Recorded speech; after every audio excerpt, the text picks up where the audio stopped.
ഞാൻ ഏർവാടിയിൽ പോയപ്പോൾ ഏറ്റവും കൂടുതൽ ആൾക്കാർ എന്നോട് പറഞ്ഞെന്തെന്നറിയോ, കരഞ്ഞുപോയി പലരും വന്നിട്ട് ഉസ്താദേ നിങ്ങൾ വഴുതു പറയുമ്പോ സിഹിറിനെ കുറിച്ചൊന്ന് പറയണം ഉസ്താദ്. ഈ ചെയ്യുന്നവർക്ക് 101 രൂപയും ഒരു വെറ്റിലയും മതി, അല്ലെങ്കിൽ ഒരു മുട്ട മതി. മുട്ടയാണല്ലേ ഇപ്പൊ ഏറ്റവും കൂടുതൽ. ഇല്ല, അള്ളാഹു കാക്കമാറാകട്ടെ. നിങ്ങളെന്തിങ്ങനെ എന്റെ മുഖത്ത് നോക്കിയിരിക്കണേ? മുട്ടയില്ലേ? അല്ലാഹു അഅലം. ഇടം ഇത് മതി നിനക്ക്, നിസാരമാ. എന്റെ പ്രിയപ്പെട്ട സഹോദരങ്ങൾ, ഒരു ഉസ്താദിന്റെ മകളെ കണ്ടു. 10ാം ക്ലാസ് പ്ലസ് ടുവിനെങ്ങാണ്ട 1ാം റാങ്ക് വാങ്ങിച്ചു. ഫസ്റ്റ് ക്ലാസ് സെക്കൻഡ് ക്ലാസ് ഉള്ള ആളറിയത്. ഇവിടെ ഇങ്ങനെ ഓടി നടക്കാം. നരം ശരീരത്ത് മുറിക്കുന്നവർ എന്തൊരവസ്ഥയെന്നറിയോ സഹോദരങ്ങളെ. ഒരിക്കലും സിഹർ ചെയ്യരുത് പെങ്ങളെ, ഒരിക്കലും ഒരാൾക്കും ഈ സിഹർ ചെയ്യരുത്.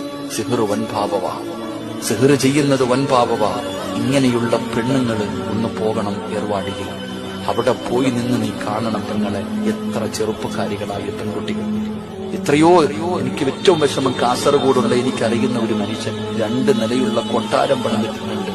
പക്ഷേ കുടുംബസമേതം അവരുടെ ചെറിയ റൂമിനകത്ത്, ഒരു ബാത്റൂം പോലും നേരെയില്ലാത്ത റൂമിനകത്ത് മാസങ്ങളായിട്ട് കിടക്കുകയാണ്. എങ്ങനെ കഴിയുന്ന നമുക്കിത് ചെയ്യാൻ? സ്വന്തം കൂടപ്പറപ്പ് നന്നാകുന്നത് നമുക്കിഷ്ടമല്ല. അസൂയ, കുശുമ്പ് എന്തിനാ സഹോദര? നമ്മൾ എന്തിനാ മറ്റൊരുത്തൻ നശിക്കണമെന്ന് നീ ആഗ്രഹിക്കുന്നത് എന്തിനാ?